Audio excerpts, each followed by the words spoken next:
Bismillah ar-Rahman ar-Rahim. Namaduhu wa nasalli ala Rasulil al-Kareem. Viewers, Assalamu alaikum wa rahmatullahi wa barakatuh. Next few verses deal with the economic system of Islam. The economic system of Islam is based on Iman and Amal, based on faith and deeds that are pleasing to Allah subhanahu wa ta'ala. The message of the Quran is very simple. If people obey Allah, Allah subhanahu wa ta'ala will create conditions for their prosperity. And if they disobey Allah, then the conditions for their poverty, for their misery are created. So it is up to the individuals, it's up to the people to decide whether they want prosperity or poverty. People think wrongly that poverty and prosperity come from the actions or policies of the government, whereas the Quran is teaching something very different. The Quran is teaching that all the decisions are made by Allah, and the decisions about people's conditions are based upon their iman, their faith, and their actions. So the Quranic way of thinking, the Quranic message is very different from what is taught in schools, colleges, and universities. So people have been doing it for hundreds of years, thinking wrongly that it is the governments that decide whether there will be prosperity or there will be poverty, whereas it is Allah subhanahu wa ta'ala who decides what conditions will come into existence. So the next verse is verse 268.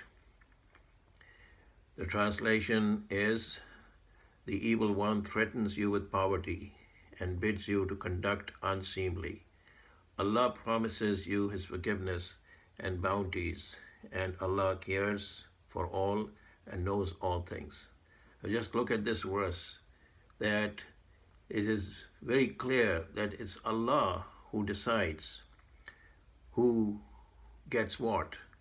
See, the power of Allah is so great that He creates the conditions. And Allah subhanahu wa ta'ala's decisions are based on the actions, on the iman of the people. The next verse, 269, "He grants wisdom to whom He pleases, and he to whom wisdom is granted receives indeed a benefit overflowing, but none can grasp the message but men of understanding." So the Quran talks about men of understanding, people of understanding. And that means people of understanding that who really understand the message of the Quran, that Allah is the one who is the doer. While people's wisdom or people's knowledge is so limited, they think that it's coming from the governments, it's coming from individuals or Nobel-winning economists or whatever. You have all types of wrong thinking because the thinking is based on their knowledge. So Allah's knowledge is all-embracing. And those people who understand this, they are the people who are of understanding. This is what the Quran calls. Allah doesn't call the economists and the scientists, the people who have knowledge of this world, as people of understanding. They understand something which is according to their knowledge, according to their wisdom. And we know human knowledge and wisdom is limited. We know from history that nations that thought progress will come from this way or that way found out later on, after the passage of time, that that was not true. This is where the Quran talks about the knowledge or the wisdom that Allah gives.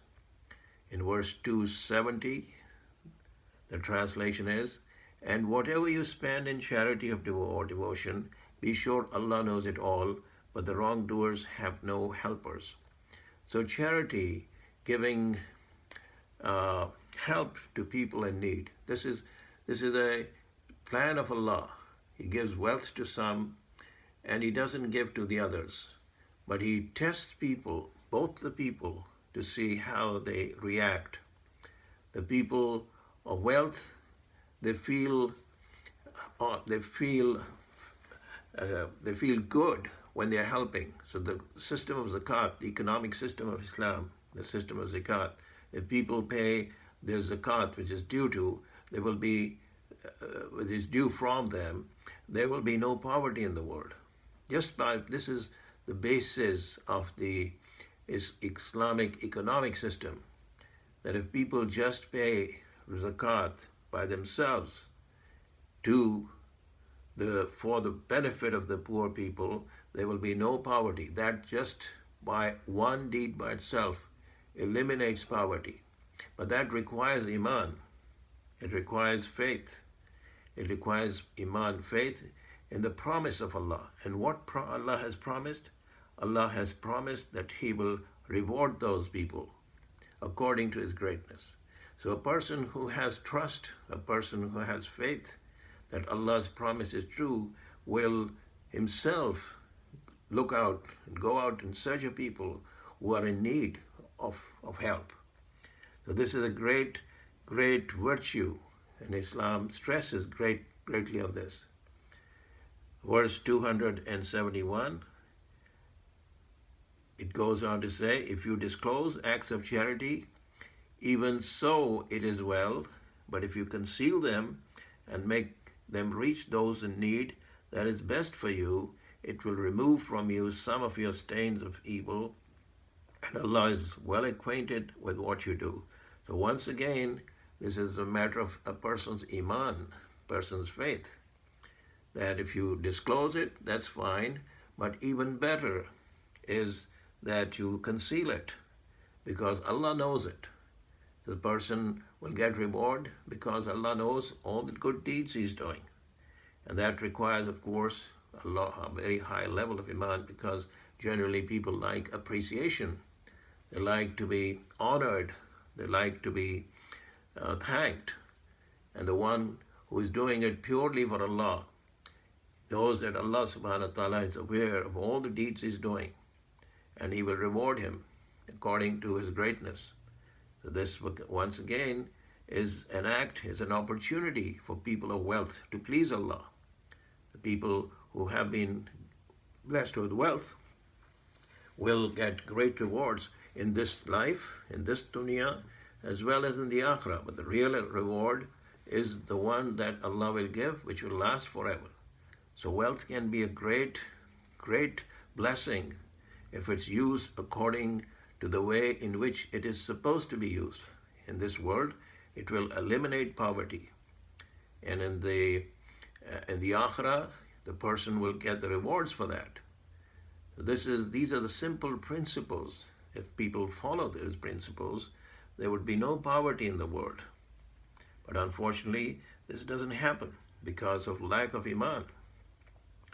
Verse 272, it is not required of you, O Messenger, to set them on the right path, but Allah sets on the right path whom He pleases. Whatever of good you give benefits their own souls. And if you only do so, seeking the face of Allah, whatever good you give shall be rendered back to you, and you shall not be dealt with unjustly. Once again, this verse talks about iman. It talks about faith, that Allah knows what's in the hearts of the people. And Allah guides whom He wants to guide. Because no one, even the messengers, even the prophets, are not able to guide people. They can only make the effort. A person is only required to make the effort so people get guidance. But if the person who is seeking guidance, and his heart is really truly seeking guidance, wants to know the truth, then Allah subhanahu wa ta'ala will guide him to the truth. This verse tells us about those who seek the face of Allah. It said, according to Hadith, something to the effect that in the next life, the people in paradise will actually be able to see Allah subhanahu wa ta'ala with their eyes. In this life, they cannot see, but that will be the greatest pleasure, even greater pleasure than paradise itself. So the Quran talks about a life that's going to come. And people who do not believe, obviously, will not be able to act upon these verses. So Rasulullah stressed the akhirah, the next life, so much that the companions, the Sahaba, they felt that they were in fact living in the akhirah. The life was real for them. And it became easy for them to give their wealth to the needy. They would show by their actions. So one has to show by one's actions that one really believes in the life to come. One of the attacks of the shaitan, the devil, the Satan, is that he makes people forget the akhirah, that there's nothing after this life. So all the pleasure, all the good things are in this life, and you must amass as much wealth as you can and enjoy as much as you can. And this is the wrong thinking that has brought misery to mankind, to millions of people all over the world. The thinking that people have only one life to live, and the wealth they earn is because of their own qualities, their intelligence, or whatever, and this is theirs, and they should enjoy it as much as they can. This is not the thinking that the Islamic economic system gives. The Islamic thinking is very different. That Allah subhanahu wa ta'ala gives people according to His plan to test them. It is not because of people's qualities. It's not because they reached high levels of technology and science. It is because Allah subhanahu wa ta'ala creates the conditions to test people. So the Islamic thinking is that people are given these things of this world only for test purposes. And people who have wealth, they share their wealth. This is a great opportunity for them to get the rewards from Allah. So the emphasis is on the life to come. And there are many stories about the companions, the Sahaba, that they spent their wealth seeking the pleasure of Allah. This is all about the economic system of Islam. When people were practicing this, there was no poverty, to the extent that during the time of one of the early Khalifas, Umar bin Abdul Aziz, Rahmatullah alayh, it is said, there was so much prosperity that they could not find people to give zakat to give charity to. So if Islam is practiced as it should be practiced, there would be no poverty anywhere in the world. But unfortunately, even the Muslims of today are not practicing these very basic, simple principles of the economic system of Islam. Unfortunately, the governments in the Muslim countries are following the examples of non-Muslims, thinking that will bring prosperity to them, because Allah subhanahu wa ta'ala has put them into a test. Allah has put them in a situation where it seems that these non-Muslim countries are very prosperous, and the economic system they have developed is the way to be prosperous. But unfortunately, these people don't know that there's so much poverty in these so-called developed countries, the countries that claim to have reached very high levels of advancement. They don't know how many millions of people are suffering because of this un-Islamic system of economics. So people need to understand the basic principles of Islam are the ones that will lead to prosperity. And these verses of the Quran are just an indication. These are the guidelines to go into the path of prosperity. Verse 273 goes on to say, charity is for those in need who in Allah's cause are restricted from travel and cannot move about in the land seeking for trade or work. The ignorant man thinks because of their modesty that they are free from want. You will know them from their unfailing mark. They beg not importunately from all and sundry, and whatever good you give, be assured Allah knows it well. So this again goes on to talk about the importance of giving or sharing wealth. with those who are in need. So this is those people who are not able to make a living because of some problem they might have, because of some disability or because of some other reason. These people do not beg. It's a responsibility of those who are in wealth, who have the means, to look for such people and to help them. And it's a great virtue. So imagine how many verses of the Quran have been given to this act of charity, the act of giving help to people who are in need. So Allah subhanahu wa ta'ala loves those who help others in all ways, whatever way they can help. They help others. And this brings a love in the hearts of the people. Allah subhanahu wa ta'ala has given a system of salat. Salat is a way to get from the treasures from Allah, from the treasures of Allah. And zakat is the way to share the wealth that a person has received with the creation of Allah subhanahu wa ta'ala. When a person begs from Allah, Allah is pleased with him. And when he gives to others, then the people are pleased with him. When a person's relationship with Allah is good, then his relationship with the creation will be good also. But unfortunately today, people's relationship with Allah is not good. And that's why there's so much conflict.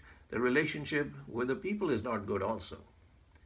Within the country itself, there's so many political parties, there's so many different people, there's so many different ideas, and they're fighting with each other, and each one is claiming to be wiser than the other and knows how to solve the problems of the people. And people are so simple, they think that if they vote for this party or that party, prosperity will come, whereas prosperity comes from Allah. And if the person's relationship with Allah is right, then prosperity will come. The governments are not able to do that. People think the governments will bring prosperity. If we get this political party into power, they will bring prosperity. And then people are disappointed. And they start blaming the parties, and they start blaming the politicians. But the reality is that these people are not able to do it. They are misguided. They think they can solve the problems, and they go to people and say, if you vote for us, we will solve your economic problems. And people fall into that trap. This is all the deception of the shaitan, where he keeps telling people that this is the right people to vote for, and they will make this country prosperous. But Allah subhanahu wa ta'ala is saying something very different. Unfortunately, most people don't read the Quran. Most people are not even aware that Allah has created an economic system. And that system is for the benefit of all mankind. Allah wants people to be successful in this life as well as the next life. So this is a need of all mankind to say this is the best economic lesson. People study economics for years and years and years, and after that, when they get into positions, you can see the mess they make. All the great experts are sitting in high positions with all the years of economics thinking and theories and all the rest, and see what happens, because it's not in their hands. It's not in their, nobody can say, if you follow this is going to happen. And we know this doesn't happen. How is it that big, very great powers with all the resources, they went down? How did this happen? If this was a science, then they should not have gone into destruction. But this is not in their hands, it's not in their control. It's a very different system that's working in the world. The unseen system of Allah is the one that controls the seen system. And that unseen system is going to help only if the people decide to obey Allah. So that's why the book, this Quran, is a book of Iman, it's a book of faith, it's a matter of trust. If a person trusts Allah as he should be trusted, then the conditions will change. So the Quran is encouraging people to listen to Allah. Allah listens to those people who listen to Allah. Otherwise, Allah doesn't listen to them. So you don't listen to me, I will not listen to you. So if you listen to me, I will listen to you. And if people want prosperity, if they want success, they have to change their thinking and start listening to Allah. And if they don't know what Allah is saying, then they have to do some research. They have to see what Allah is saying and then start doing that. And the next verse, 274, those who in charity spend of their wealth, of the goods, by night and by day, in secret and in public, have their reward with their Lord. On them shall be no fear, nor shall they grieve. So Allah subhanahu wa ta'ala gives comfort to those people who are charitable, those people who spend their wealth for the sake of pleasing Allah subhanahu wa ta'ala, for the sake of their akhirah, for the sake of their life, of the next life. So Allah gives them happiness in this life also, and He gives them the real reward in the next life. So we ask Allah to give us the understanding of the Quran and to help us follow in the footsteps of Rasulullah sallallahu alaihi wasallam. Wa akhirat dawana in alhamdulillah rabbil alameen.